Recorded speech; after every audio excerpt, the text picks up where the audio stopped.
안녕하십니까? 안녕하십니까? 잘 지내셨어요? 네. 대답 안 한 사람 왜 대답 안 해요? 잘 지내셨어요? 네. 자, 오늘 말씀 제목은 죄인 한 사람이 회개할 때 하나님의 마음입니다. 말씀은 누가복음 15장 1절에서 32절이고 요절 15장 7절을 같이 읽겠습니다. 15장 7절입니다. 시작. 내가 너희에게 이르노니 이와 같이 죄인 한 사람이 회개하면 하늘에서는 회개할 것 없는 의인 하나로 말미암아 기뻐하는 것보다 더하리라. 기도하겠습니다. 은혜로우신 주님, 오늘도 저희가 살아계신 하나님께 예배드릴 수 있도록 은혜 주심을 감사합니다. 우리가 드리는 예배가 성부, 성자, 성령 하나님께 감사하고 하나님을 기쁘시게 하는 예배가 되게 해주십시오. 그리고 한 주간에 우리의 많은 허물과 죄를 예수님의 피로 용서해 주시고 이 시간 하나님의 말씀을 풍성하게 공급해 주시기를 기도합니다. 하나님의 말씀을 통해서 우리의 마음과 영이 새로워지고 생명력을 얻도록 도와주십시오. 예수님의 이름으로 기도하였습니다. 아멘. 오늘 말씀은 하나님을 떠난 인간의 실존에 대해서 그리고 죄인 한 사람이 회개할 때 하나님의 마음에 대해서 가르쳐 줍니다. 그러니까 하나님을 떠난 인간의 실존에 대해서 또 죄인 한 사람이 회개할 때의 하나님의 마음에 대해서 그리고 잃은 자를 찾도록 찾으시는 하나님의 마음에 대해서 가르쳐 줍니다. 그렇기 때문에 오늘 말씀을 통해서 잃어버린 자를 찾도록 찾으시는 하나님의 마음과 또 죄인 한 사람이 회개할 때의 하나님의 마음에 대해서 배울 수 있기를 기도합니다. 1절을 보십시오. 모든 세리와 죄인들이 예수님의 말씀을 들으려고 가까이 나왔습니다. 당시 세리들은 로마가 유대 지역에서 세금을 효과적으로 징수하기 위해 유대인 중에서 선발한 사람들이었는데 당시 세리들은 세금을 과도하게 정해진 세금보다 더 많이 징수해서 취했고 많은 이윤을 취했고 중간에 이로 인해서 동족들에게 비난과 미움을 받았습니다. 그런데 예수님은 이러한 세리들과 죄인들을 하나님의 자녀로 영접해 주셨을 뿐만 아니라 그들을 크게 기뻐하셨어요. 그리고 같이 식사도 하셨어요. 왜 그러겠어요? 왜냐하면 그들이 회개했기 때문입니다. 그러나 바리새인과 서기관들은 세리들, 죄인들을 영접하고 기뻐하기는커녕 수군거립니다. 2절을 보십시오. 이 사람이 죄인을 영접하고 음식을 같이 먹는다. 바리새인과 서기관들은 세리와 죄인들을 영접하지 않았습니다. 뿐만 아니라 예수님께서 세리와 죄인들을 영접하시고 함께 식사하시는 것도 못마땅했어요. 예수님은 이러한 그들에게 하나님께서 죄인 한 사람이 회개하는 것을 얼마나 기뻐하시는가, 하나님께서 회개한 죄인을 어떻게 보시는가 세 개의 비유를 통해서 이제 가르쳐 주십니다. 먼저 첫 번째 비유를 볼까요? 예수님은 먼저 잃은 양 비유를 말씀하셨습니다. 4절을 같이 읽겠습니다. 4절 시작. 너희 중에 어떤 사람이 양 100마리가 있는데 그 중에 하나를 잃으면 99마리를 그에 두고 그 잃은 것을 찾아내기까지 찾아다니지 아니하겠느냐. 이 말씀은 당연히 찾아내기까지 찾아다닌다는 것이죠. 실제로 이러한 일은 보통 유대인들이라면 다 하는 것이었습니다. 양 100마리 중에 양 한 마리는 100분의 1에 불과합니다. 그렇다고 해서 한 마리 100분의 1에 불과하니까 포기할까요? 결코 그렇지 않습니다. 목자는 양 한 마리를 잃으면 그 잃은 양이 더 생각이 나고 더 마음이 갑니다. 그래서 그 잃은 양을 찾도록 찾아다닙니다. 한두 번 찾아보다가 없는가 보다 하고 그만두는 것이 아니라 찾을 때까지 찾아다닙니다. 찾을 때까지 찾아다닙니다. 5, 6절을 보십시오. 또 찾아낸 즉 즐거워 어깨에 메고 집에 와서 그 벗과 이웃을 불러 모으고 말하되 나와 함께 즐기자. 나의 잃은 양을 찾아내었노라. 이렇게 말합니다. 목자는 잃은 양을 찾을 때까지 찾고 또 찾았을 때 너무나 기뻐서 벗과 이웃을 불러 모으고 잔치를 베풉니다. 당시 이제 우리는 좀 이해할 수는 없겠지만 당시 그랬어요. 오늘 적절한 비유는 아니겠지만 어떤 사람이 아주 아끼는 애완견이 있다고 해봐요. 잃어버렸어요. 그냥 잃어버리는가 보다 끝나지 않고 막 이렇게 벽부도 붙이고 찾는데 도움을 주면 살해하겠습니다 막 하잖아요. 왜냐하면은 그 동물이긴 해도 깊은 관계가 있어서 그럴 거야. 아마 정이 들고 그죠? 그와 같이 당시 유대 사회에서는 목자에게서 잃은 양은 그와 같은 존재였다. 그걸 우리가 좀 이해할 필요가 있습니다.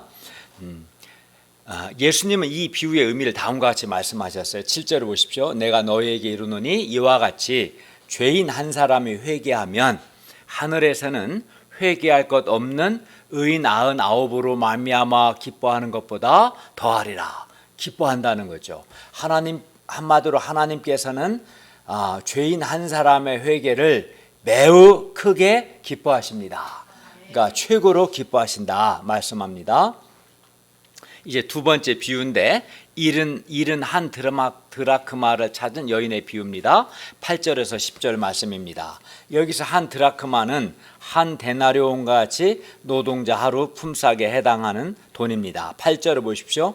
예수님께서 말씀하십니다. 어떤 여자가 10드라크마가 있는데 그 하나를 잃으면 등불을 켜고 집을 쓸며 찾아내기까지 부지런히 찾지 아니하겠느냐.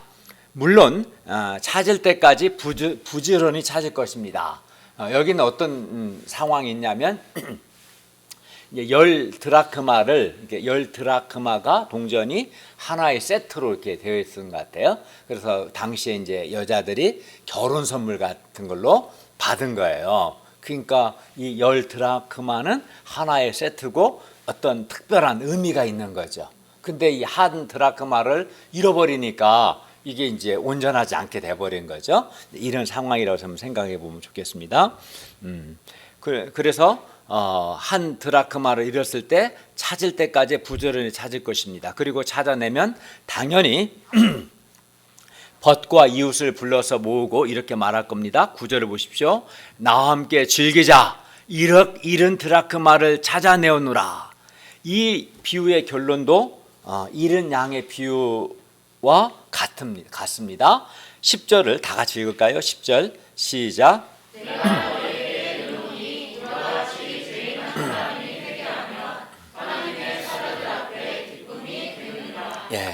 죄인 한 사람의 회개는 하나님께 큰 기쁨이 됩니다. 어떤 사람은 죄인 한 사람의 기쁨이 그렇게 대단한가 생각할 수 있을지 모르겠지만 그렇지 않습니다. 하나님께는 죄인 한 사람이 회개하는 것이 이렇게 큰 기쁨이 됩니다.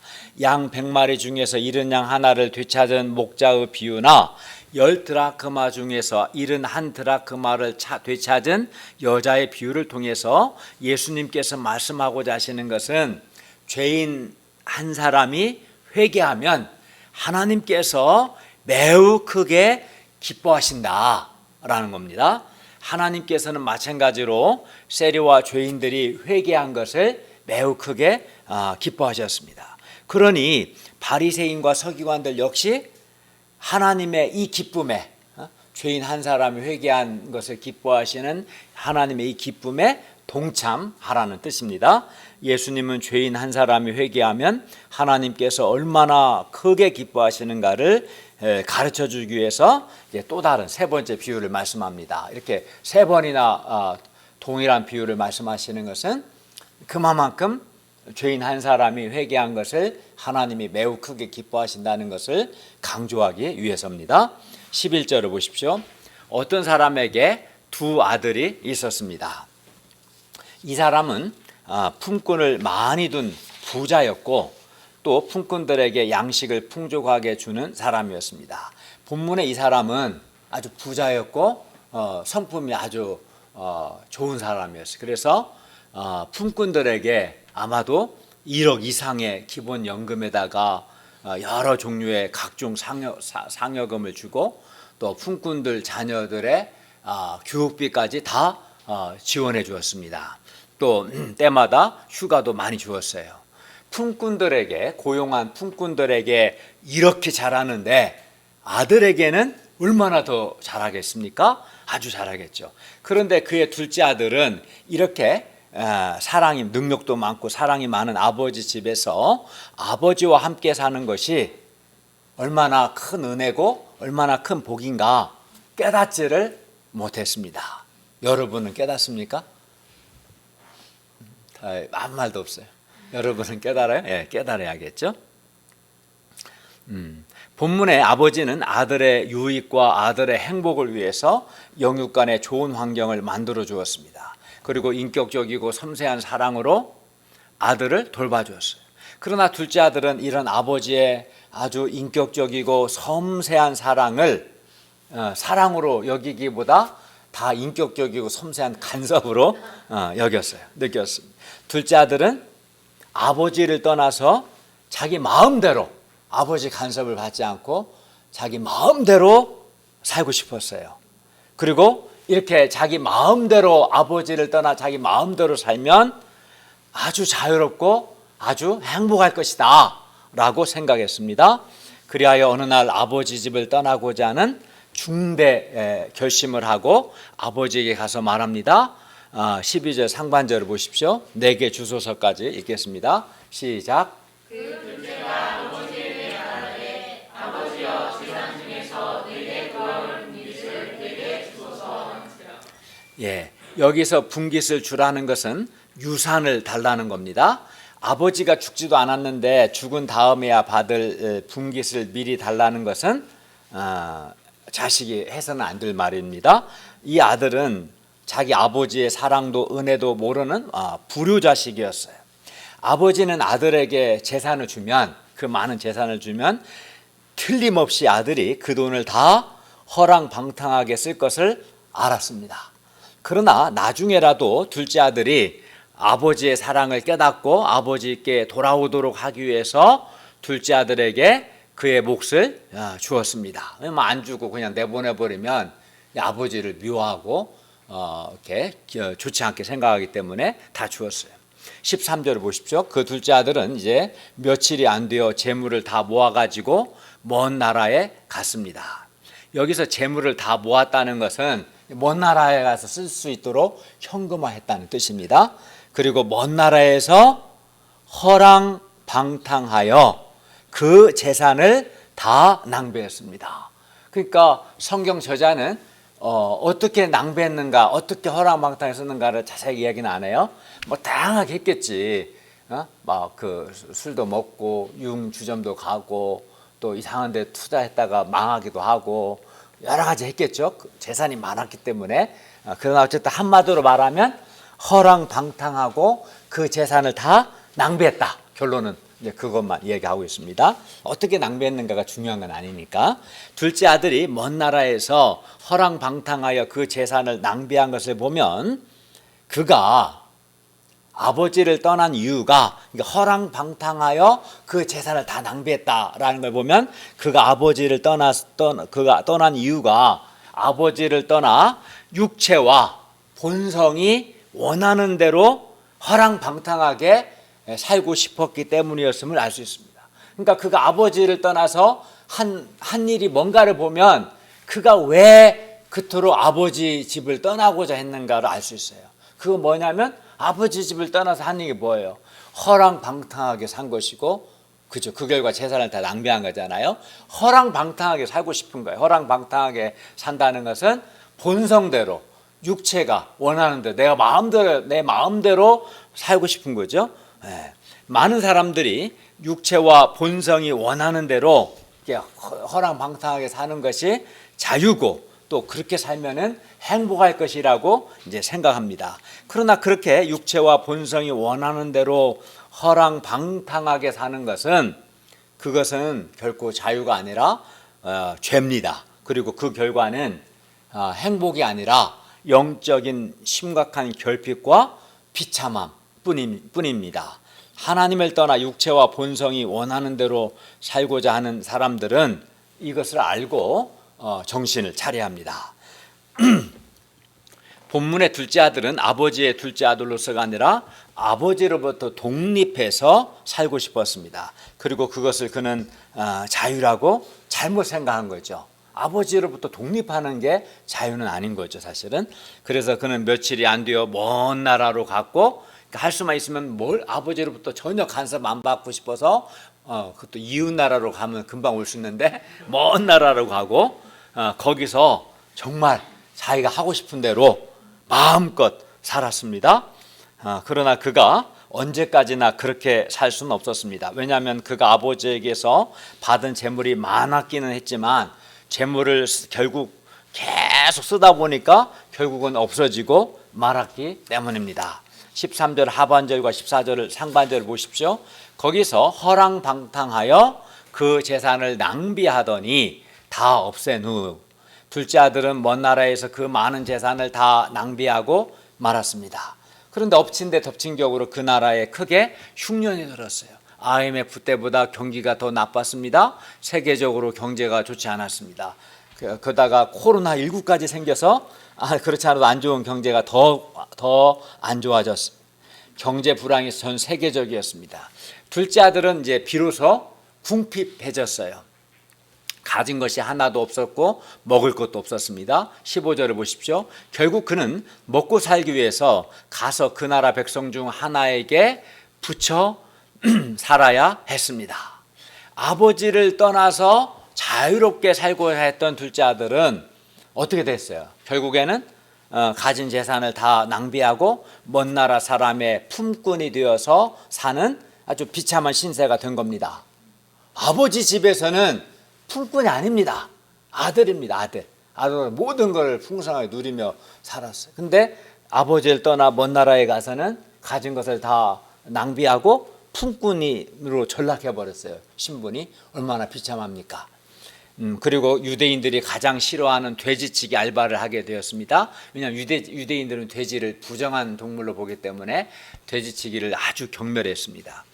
게다가 사람 대접도 제대로 못 받았어요. 16절을 볼까요? 그가 돼지 먹는 주엽 열매로 배를 채우고자 하되 주는 자가 없는지라. 주엽 열매는 구주 콩나무라고 불리는 콩과 식물나무로서 콩과 비슷하게 생긴 딱딱한 열매인데 그는 돼지가 먹는 이 주엽 열매도 제대로 먹지 못했습니다. 그러니까 돼지나 아주 가난한 자들이 당시 먹었대, 이 주엽 열매를. 그는 돼지보다 못한 신세로 전락하고 말았습니다.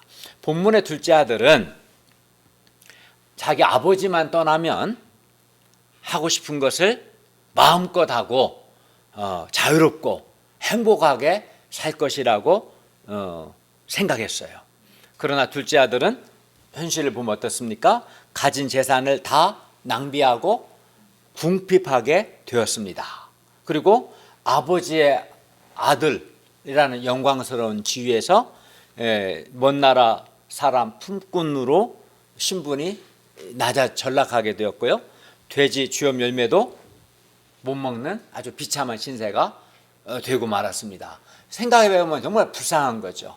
자기 아버지는 그 아버지 집에서는 아버지는 큰 부자였고 품꾼들도 풍족했고 아버지는 정말 좋은 아버지였고 근데 그 아버지를 떠나고자 했고 아버지를 떠나면 그게 자유라고 생각했고 그렇게 살면은 행복할 거라고 잘못 생각한 거죠. 실제로 자유롭고 행복한 게 아니라 품꾼이 되고 모든 것을 낭비하고 비참하게 된 겁니다. 그리고 이 비유에서 여러분이 다 짐작하셨겠지만 이 비유에서 아버지는 누구를 가리키겠어요? 하나님을 가리키죠. 그리고 둘째 아들은 당시 유대 사회에서 죄인 취급을 받는 유대인들 또는 더 나아가 이제 이방인들, 더 나아가 하나님을 떠난 인간을 가리킵니다. 우리는 둘째 아들을 통해서 하나님을 떠난 인간의 이 비참한 실존을 볼 수 있습니다. 첫째, 하나님을 떠난 인간은 하나님을 떠나면 자유롭게 되는 거고 행복하게 되는 것이 아니라 허랑방탕하게 된다는 것을 알 수 있습니다. 허랑방탕하다는 것은 함부로 방탕하게 사는 것을 의미합니다. 그러니까 자기 마음대로 육체가 원하는 대로 본성대로 사는 게 허랑방탕하게 사는 거예요. 둘째, 하나님을 떠난 인간은 본문에서 이제 재산을 낭비했는데 아버지로부터 받은 하나님을 떠난 인간은 자기 젊음, 자기에게 주어진 시간, 또 재능 등을 다 낭비하게 되고 결국 또 궁핍하게 됩니다.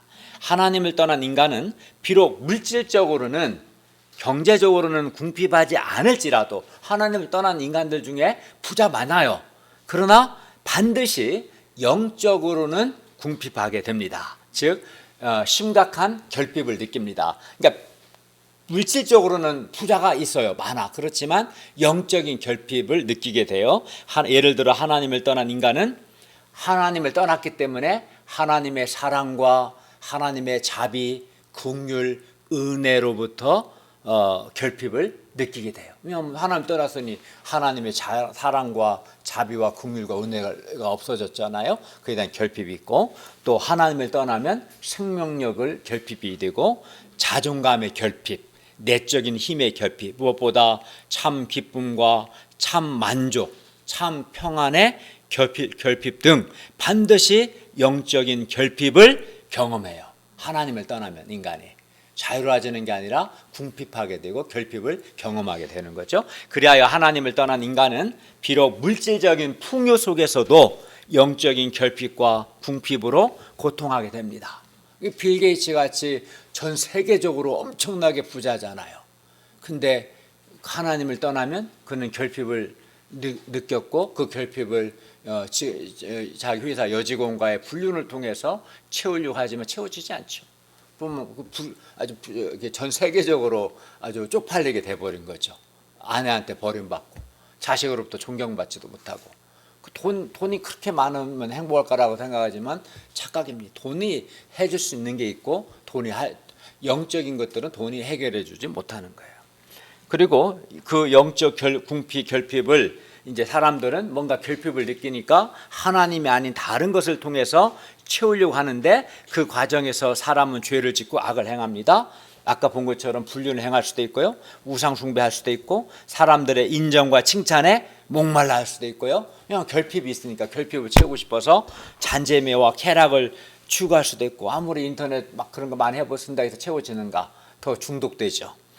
오늘 본문의 둘째 아들처럼 허랑방탕하게 됩니다. 그리고 그 과정에서 시간도 허비하게 되고 자신의 인생도 재능도 가능성도 낭비하게 되는 겁니다.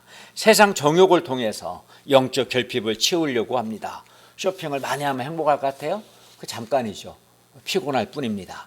반면 하나님과 바른 관계에 있는 사람은 결핍이 없습니다. 도리어 마음에 말할 수 없는 참 만족과 기쁨과 영적인 충만을 경험합니다.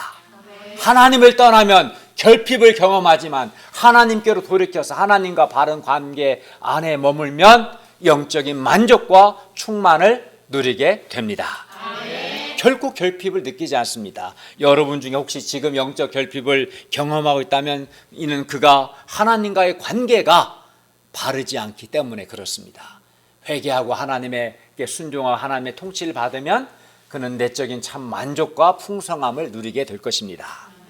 17절 상반절을 보십시오. 이에 스스로 돌이켜 그때 비로소 그는 스스로 돌이키게 되었습니다. 여기서 스스로 돌이킨다는 것은 정신을 차리다, 제정신이 들다라는 뜻입니다. 그는 하나님을 떠나 모든 재산을 낭비하고 궁핍하게 된 후에야 비로소 정신을 차렸어요. 아버지 집을 떠나기 전에는 낮추세요. 22도로. 아버지 집을 떠나기 전에는 아버지 집만 떠나면 자유롭고 행복할 거라 생각했는데 막상 살아보니까 그렇지 않구나. 이제 그걸 깨닫게 된 거죠. 정신을 차렸습니다. 17절 하반절을 보십시오. 내 아버지에게는 양식이 풍족한 품꾼이 얼마나 많은가? 나는 여기서 줄여 죽는구나. 아버지의 품꾼은 양식이 풍족했습니다. 그런데 먼 나라에서 사람의 품꾼이 된 자기는 줄여 죽는 신세가 되고 말았어요. 이것은 결코 그가 기대했던 것이 아니었습니다. 그가 줄여 죽으려고 먼 나라에서 품꾼이 되려고 아버지를 떠난 게 아니었어요. 그러나 그는 그렇게 되었습니다. 아버지를 떠날 때 둘째 아들은 무한대의 자유, 풍성함, 풍요로움을 기대했을 겁니다. 그런데 이제 그에게 주어진 현실은 나는 여기서 줄여 죽는구나 라는 겁니다. 동시에 그가 한 가지 분명히 깨달은 것이 있었습니다. 내 아버지에게는 양식이 풍족한 품꾼이 얼마나 많은가라는 거였어요. 아버지 집에서는 아들이 아닌 품꾼조차도 양식이 풍족했어요. 아버지 집의 품꾼은 모두가 다 양식이 풍족해서 온 가족이 배불리 먹고도 남았습니다. 그러나 먼 나라에서 사람의 품꾼이 된 자기는 이 먼 나라에서 줄여 죽게 된 겁니다. 이것이 아버지 집의 품꾼과 사람의 품꾼의 분명한 차이였습니다. 그래서 그는 이제 결심합니다. 18절과 19절을 다 같이 읽겠습니다. 시작.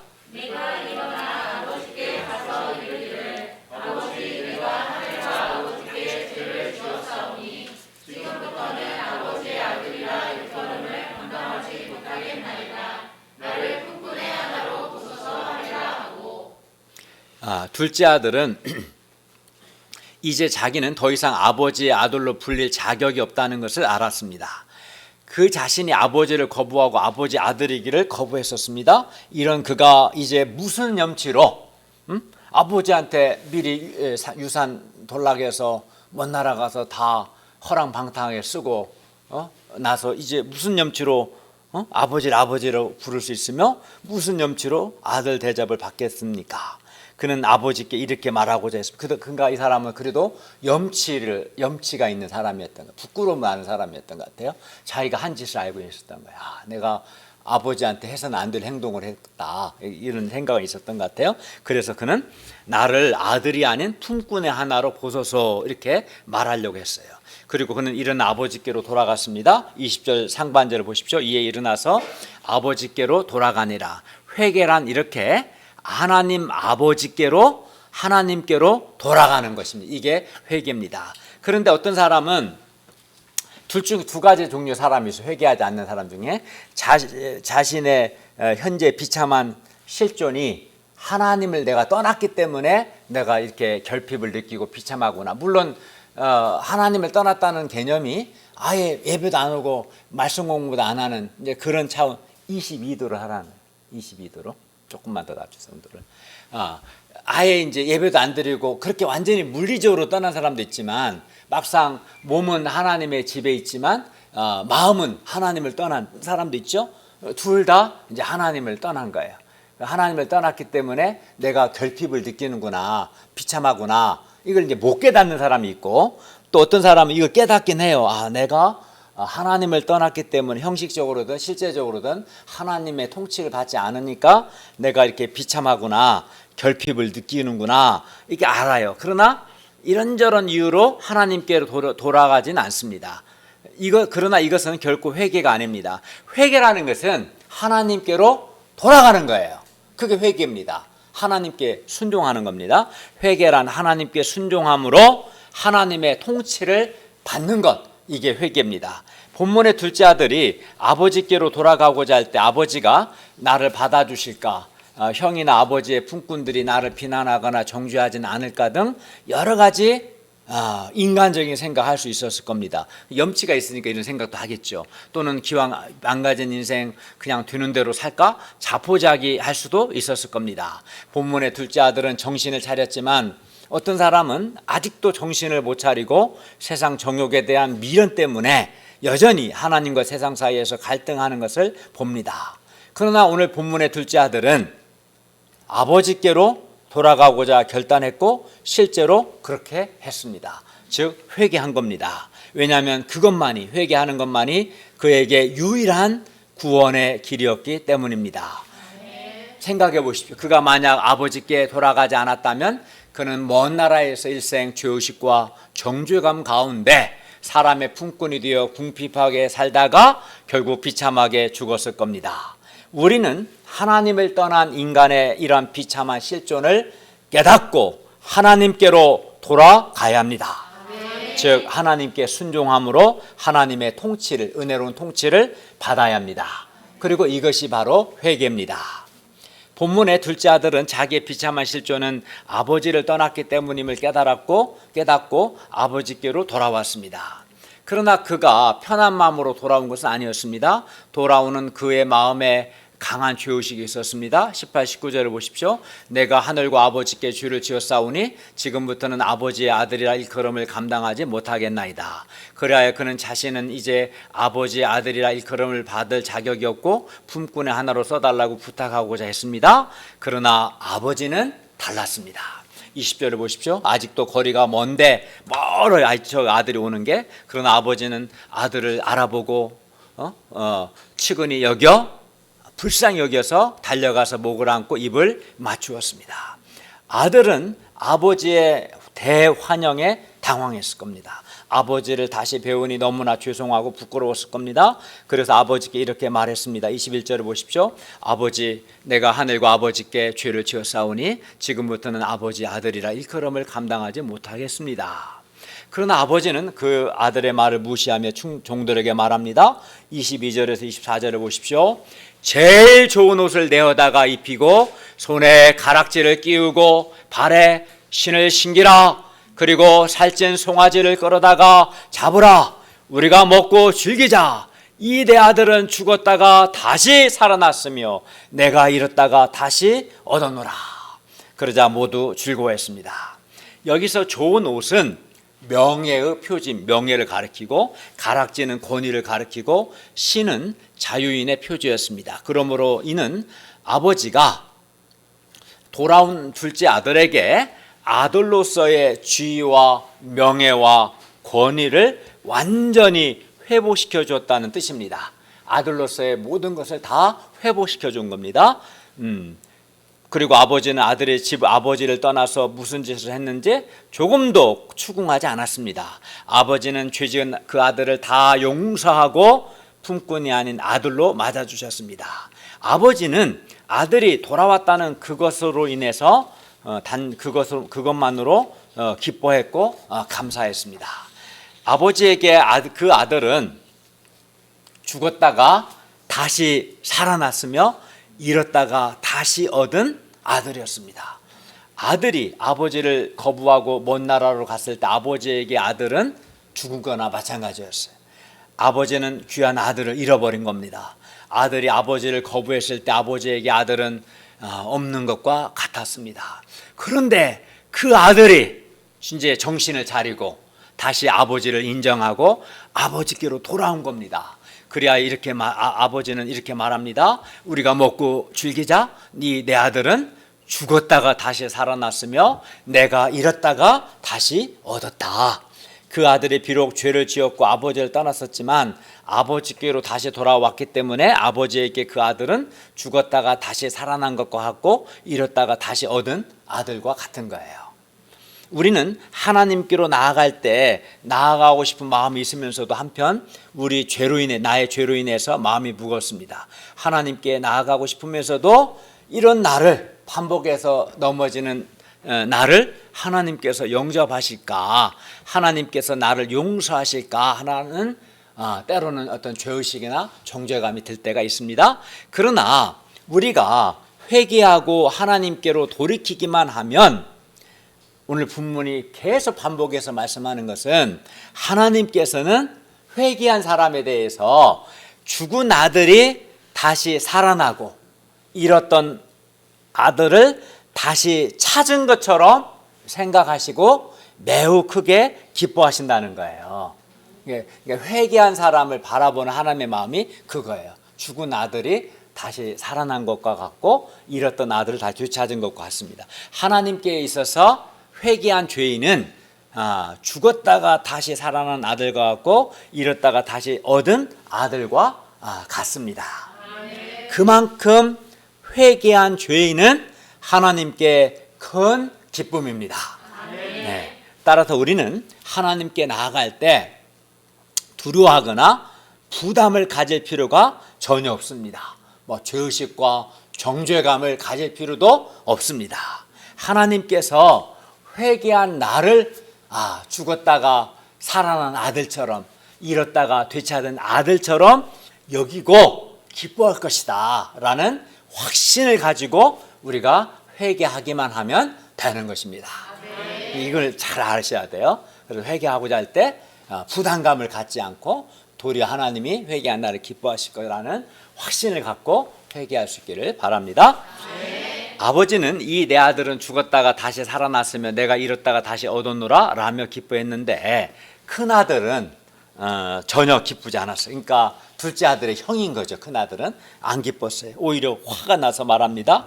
29, 30절 보십시오. 내가 여러 해 아버지를 섬겨 명을 어김이 없거늘 내게는 염소 새끼라도 주어 나와 내 벗으로 즐기게 하신 일이 없더니 아버지의 살림을 창녀들과 함께 삼켜버린 이 아들이 돌아오매, 자기 동생이라고도 안 해요. 기분 나빠서.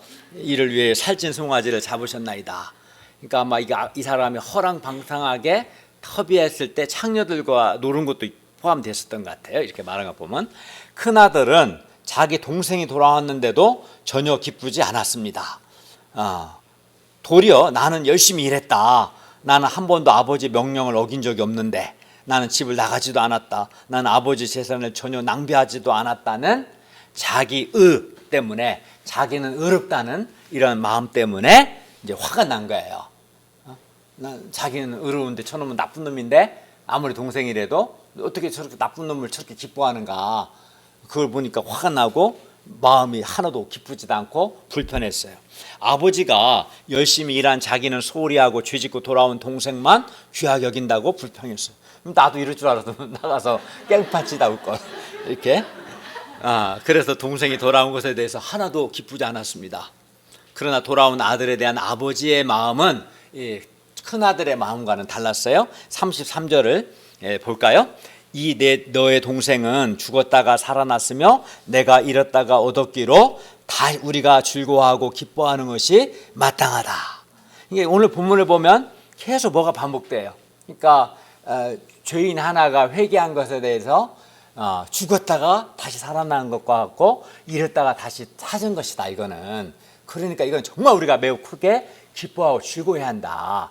계속 이게 이제 회개한 죄인을 바라보는 하나님의 마음이에요. 이게 하나님은 큰 아들처럼 보지 않아요. 못마땅하고 저렇게 살았을까? 막 정죄하는 마음, 판단하는 마음, 못마땅하는 마음, 그런 마음이 전혀 하나도 없는 거죠. 비유 속의 아버지의 이 말은 곧 하나님 아버지 말씀이며 예수님의 말씀입니다. 하나님은 하나님을 떠난 한 사람을 죽은 아들로 보시고 잃어버린 아들로 생각합니다. 우리는 저는 저렇게 인생을 저렇게 사냐, 막 그렇게 판단하고 정죄하는 마음을 가질 때가 있어요. 죄인들에 대해서. 근데 하나님은 그렇게 보시기보다도 이게 내 죽은 아들로, 잃어버린 아들로 바라보십니다. 아들을 잃어버린 아버지는 그 아들을 찾도록 찾아다닙니다. 생업을 포기하고 잃어버린 아들을 찾아다닙니다. 우리는 가끔 뉴스에서 이걸 많이 보죠. 요즘도 실종된 아이들을 찾는 분들 많아요. 가끔 자주 볼 겁니다. 모든 걸 다 포기하고 막 그 찾는 것에 매달립니다.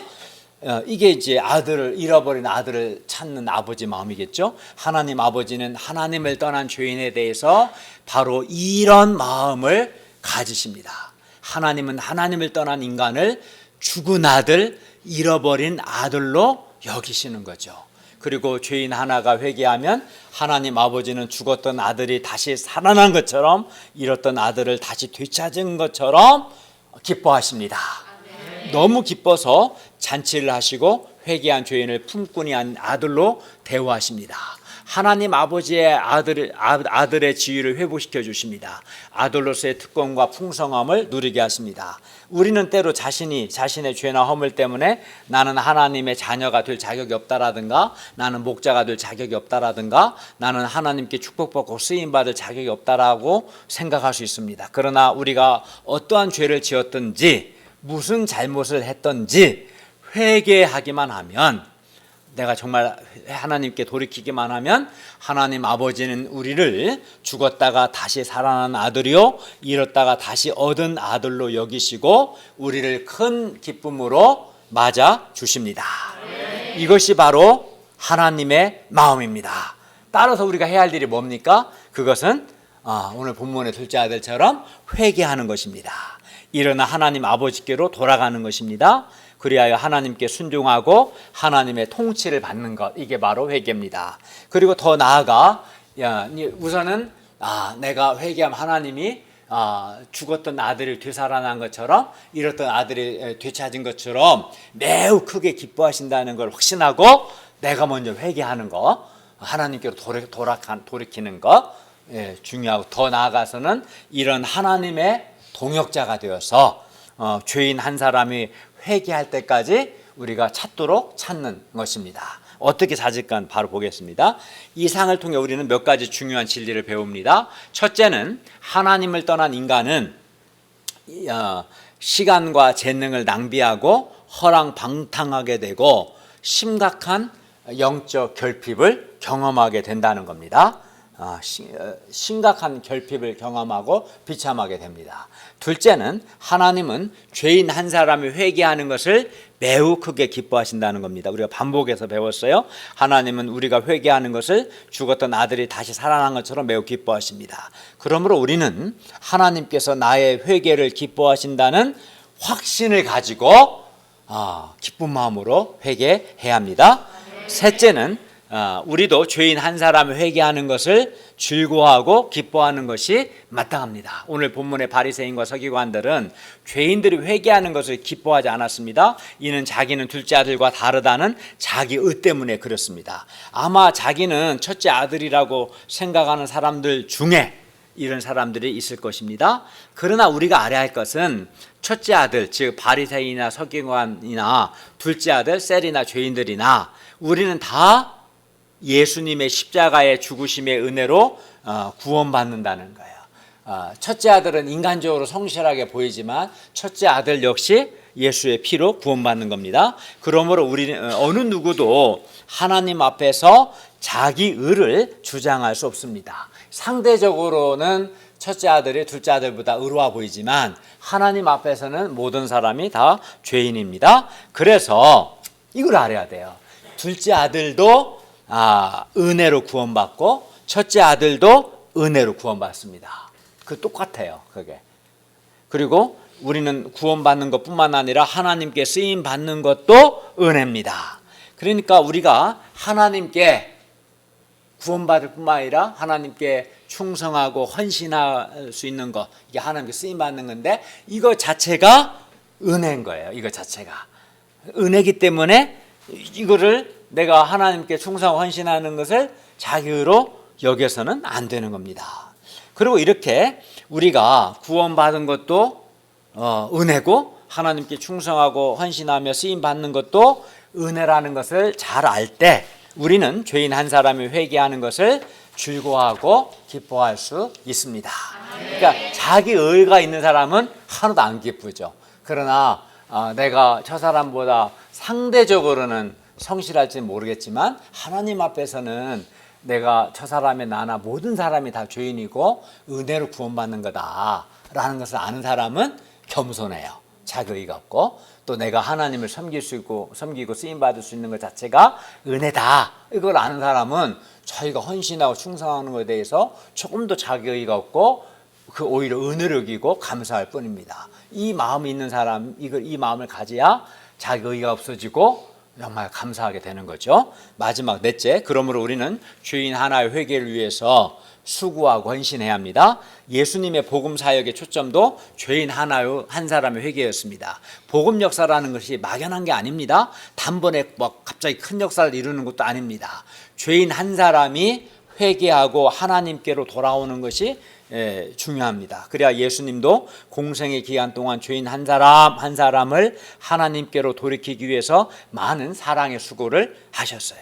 그러므로 우리 역시 잃은 양을 찾아내기까지 찾아다니는 목자처럼, 또는 잃은 드라크마를 찾아내기까지 부지런히 찾는 여자처럼 죄인 한 사람이 회개하기까지 죄인 한 사람의 회개를 위해서 기도하고 성경을 가르치고 또 오래 참고 주일 예배에도 초청하고 많은 사랑의 수고를 할 수 있기를 기도합니다. 죄인 한 사람 보고 막 바리새인 서기관처럼 못마땅하게 여기지 말고 어떻게 봐야 돼요? 하나님께는 저 한 사람이 잃어버린 아들과 같고 죽은 아들과 같은 거다, 이렇게 바라봐야 돼. 그래야 그 한 사람을 살리고 싶은 마음이 생기지 않겠습니다. 그렇죠? 예. 우리가 죄인 한 사람이 그렇게 함으로써 회개함으로 우리가 하나님과 함께 즐거워하고 기뻐할 수 있기를 기도합니다. 결론입니다. 하나님은 죄인 한 사람이 회개하는 것을 아들이 죽었다가 다시 살아난 것처럼 또 아들을 잃었다가 다시 얻은 것처럼 매우 크게 기뻐하십니다. 그리고 품꾼이 아닌 아들로 회복시키십니다. 그러므로 우리가 하나님을 떠난 인간의 비참한 실존을 깨닫고 결핍의 근본 원인이 하나님을 떠났기 때문임을 깨닫고 하나님께 회개할 수 있기를 기도합니다. 그리고 죄인 한 사람의 회개를 위해서 우리도 기도하고 많은 사랑의 수고를 하고 인내하며 헌신할 수 있기를 기도합니다. 그리하여 우리 가운데 죄인 한 사람이 회개하는 큰 기쁨의 역사가 있기를 기도합니다. 기도하겠습니다. 은혜로우신 주님, 오늘 말씀을 통해서 하나님께서는 죄인을 죽은 아들처럼, 잃어버린 아들처럼 여기고 죄인 한 사람이 회개하면 죽은 아들이 다시 살아나는 것처럼, 잃은 아들을 되찾은 것처럼 매우 크게 기뻐하시는 것을 배웠습니다. 하나님 이렇게 죄인 한 사람의 회개를 기뻐하시는 걸 알고 우리가 회개를 주저하지 않고 기쁜 마음으로 하나님께로 회개함으로써 하나님 안에서 참 만족과 풍성함을 누리고 아들로서의 모든 것을 회복할 수 있도록 도와주시고, 더 나아가서 이 하나님의 마음을 우리도 죄인 한 사람이 회개할 때까지 오래 참고 기도해주고 사랑의 수고를 감당하도록 도와주시옵소서. 예수님의 이름으로 기도하였습니다. 아멘.